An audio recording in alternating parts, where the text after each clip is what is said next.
नमस्कार, जय हिंद, जय भारत.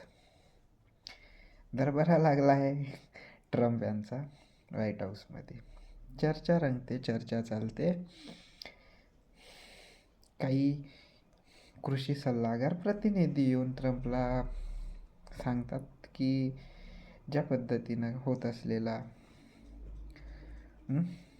काही south east Asian कंट्रीकडून trade आहे जो की तांदळाचा आहे, त्याच्यामुळं आपल्या देशातला, आपल्या प्रांतातला, काही भागातला ट्रेड प्रभावित होत आहे आणि तिकडून येणाऱ्या तांदळामुळे आपल्या तांदळाच्या प्राईजवर प्राईस स्टॅबिलिटी म्हणजे काय, एक पर्टिक्युलर काइंड ऑफ त्याच्यावर रिस्ट्रिक्शन येऊन राहिले आहे. याच्यामुळं आपला माल खपून नाही राहिला आणि बाहेरचा इम्पोर्ट झालेला माल जास्त महागात खपून राहिला आहे. त्याच्यामुळे शेतकऱ्याचे नुकसान होऊन राहिले आहे.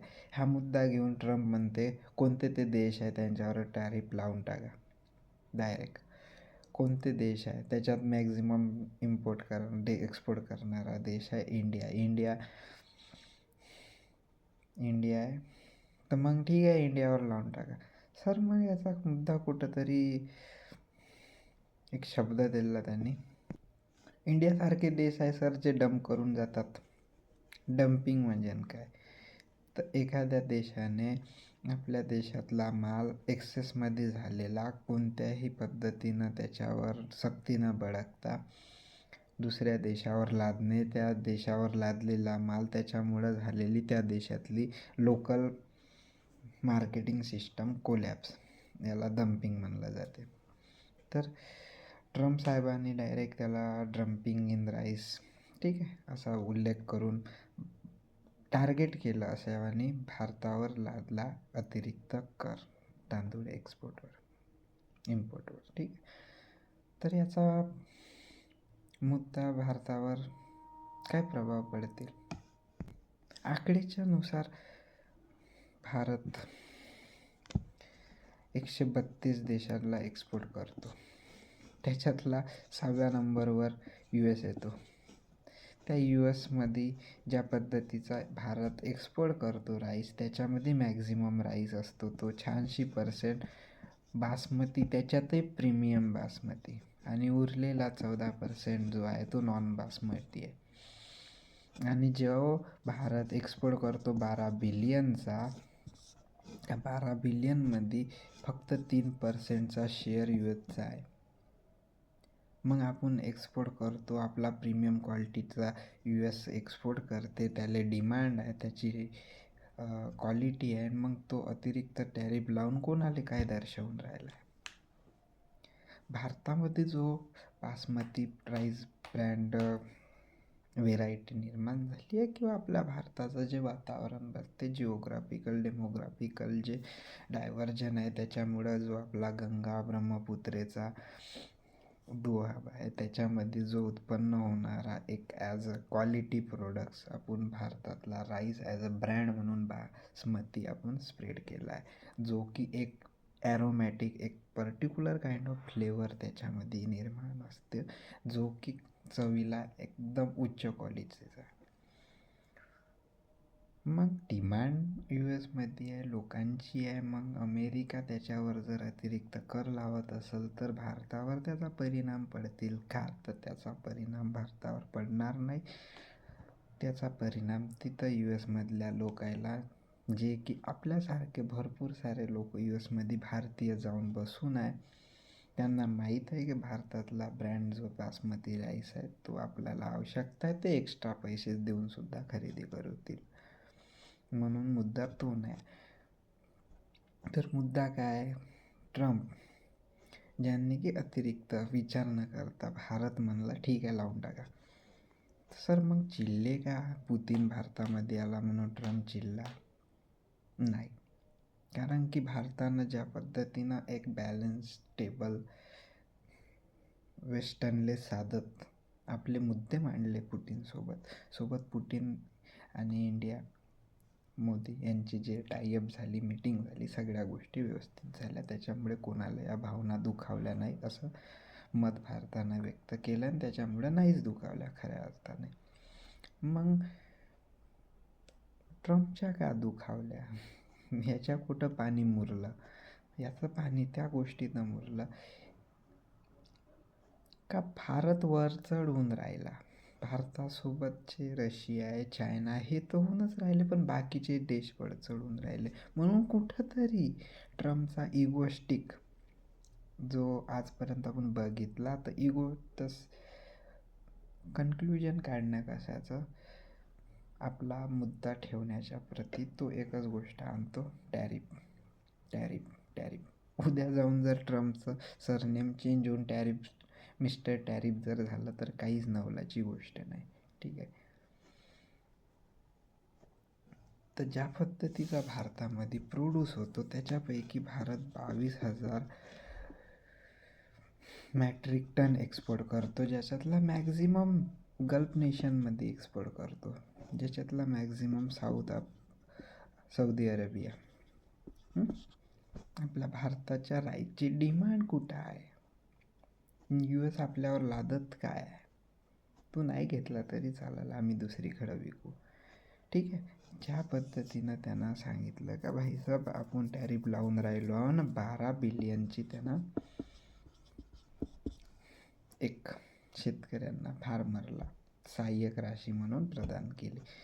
तर त्याचा मुद्दा आहे तो, जे 6 प्रांतामध्ये राईस पिकतो US मधल्या, ज्या 6 प्रांतामध्ये त्याचं वर्चस्व आहे किंवा त्याची चलती आहे, त्यांना खुश करण्यासाठी त्यानं केलेले प्रयत्न ते प्रत्येक स्टेटचा, प्रत्येक राज्याचा, प्रत्येक देशाचा प्रतिनिधी करतो. पण प्रत्येक वेळेस भारताला घुसवलं आणि आपला इगो फुलफिल करण्यासाठी टॅरिफ लावणं. टॅरिफ किंग उसकी मर्जी आहे, उसकी मोनोपॉली असं आपण म्हणू नाही. त्याच्यावर त्याची जबर कमांड निर्माण करणं भारताकडं तोड नाही निर्माण झाला, म्हणून तो आपला अतिरिक्त टॅरिफ लादण्याचा प्रयत्न करतो. अशा व्यतिरिक्तानं तरी भारत झुकल बा, पण भारत ज्या पद्धतीनं स्टँड घेऊन उभा आहे त्या पद्धतीला भारताला तोड नाही आहे. आज ना उद्या ट्रम्प जातील, दुसरा येतील, पुन्हा रिलेशन व्यवस्थित होतील. आपले रिलेशन एका ट्रेड डीलमुळं किंवा एखाद्या कोणत्या पॉलिटिकल हस्तक्षेपमुळं किंवा राजनीतिक कालकलावामुळं Bharat USA, Bharat America, Bharat Russia, Bharat China असे रिलेशन तुटतील असं मुद्दे नाही. मुद्दा निर्माण होतो भारतामध्ये जो होणारा राईस ब्रँड आहे बासमती, तो येतो कुठून, काय होतो. ठीक आहे, याची जिओग्राफी त्या पद्धतीची निर्माण केली आहे. भारतामध्ये त्याची डिमांड आहे, तर अतिरिक्त भारत एवढा फर्स्ट प्रोड्युसर आहे. चायनाला सरप्लस करून टाकला आहे. चायना फर्स्ट एक्सपोर्टर आहे ऑल ओव्हर वर्ल्डमध्ये. चायना सेकंड नंबरवर आहे प्रोड्युसरमध्ये, पण तो एक्सपोर्ट कमी करतो कारण की त्याची डोमेस्टिक डिमांड जास्त आहे. मग सेकंड नंबरवर थायलंड वगैरे आहे, जे आपले ईस्ट कंट्रीज आहे. ठीक आहे सर. भारताचा राईस सस्ता का बरं जातो ह्या देशांमध्ये? सस्ता नाही जात. भारताचा जो ब्रँडेड प्रीमियम राईस आहे तो बाकीच्या देशाच्या ज्या आपल्याकडल्यातले देश आहे ते ज्या US एक्सपोर्ट करते त्याच्या कंपॅरिझनमध्ये आपला राईस महागच जातो. मग सर हे असे का बरं बोलतात, आमच्या देशातल्या राईसले भाव नाही भेटत, नाही याच्या भेटते.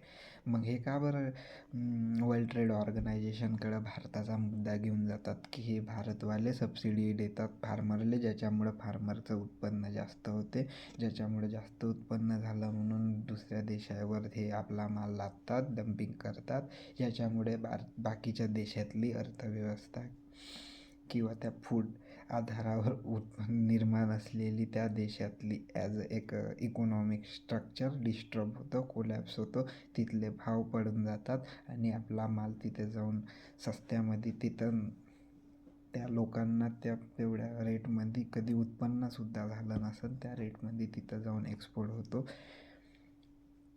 तर याच्यामागं सायकोलॉजी भारताची आहे, वर्ल्ड ट्रेड ऑर्गनायझेशनचे प्रतिबंध आहे का काय आहे, तसं ते समजून घेण्याचा प्रयत्न करू. 2 मिनटात खतम करू.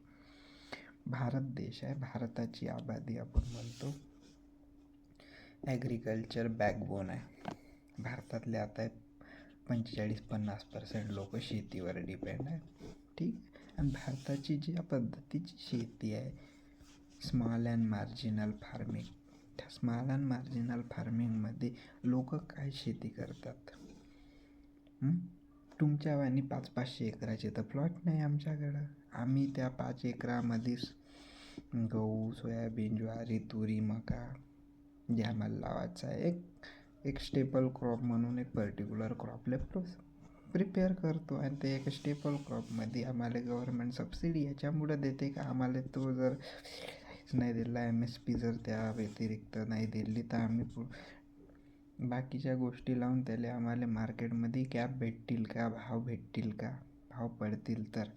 कारण की आमचं पुरं 5 जणांचं कुटुंब जर त्या 5 एकराच्या शेतीवर डिपेंड असेल, तर आम्हाला गव्हर्मेंटकडून पर्टिक्युलर प्रोडक्टवर, पर्टिक्युलर वस्तूवर आम्हाला MSP मिळाले पाहिजे. आम्हाला फर्टिलायझरवर सबसिडी मिळालं पाहिजे. सोबत काही आम्हाला ज्या गव्हर्मेंटच्या स्कीम आहे, ज्या काही प्रधानमंत्री फसल विमा योजना आहे, बाकीच्या काही जे मानधन योजना आहे शेतकऱ्यांना, ठीक आहे, अशा काहीतरी फ्री बेसिस समजून जा भेटायला पाहिजे, ज्याची डिमांड आहे.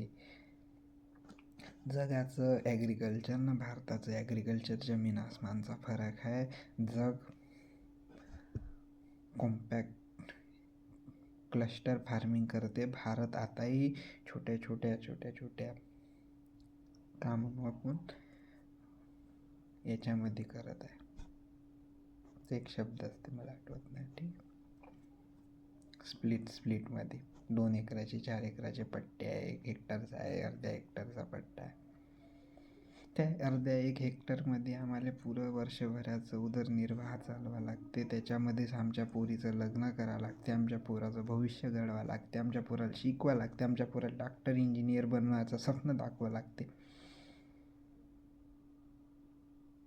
जर गव्हर्मेंट जर त्या गोष्टीला समजून जर भाव नाही देईन, MSP नाही देईल, तर आम्ही लोकल मार्केटमध्ये आमच्या मालाला भाव काय मिळतील? आज आमचा माल तुमच्या देशात सस्ता चालला कारण की गव्हर्मेंट सबसिडाईज करून विकून आम्हाला भाव देऊन राहिला, आणि तो गव्हर्मेंट मार्केटमधून त्या पद्धतीनं निर्माण करून राहिला. आणि जर उद्या समजून जर तुमच्या देशामध्ये जास्त उत्पन्न झालं आणि तुम्ही आमच्या देशामध्ये जर तसा माल पाठवला, तर आमचं डोमेस्टिक मार्केट का करतं? ठीक आहे, शॉर्ट सिम्पलमध्ये समजलं असेल.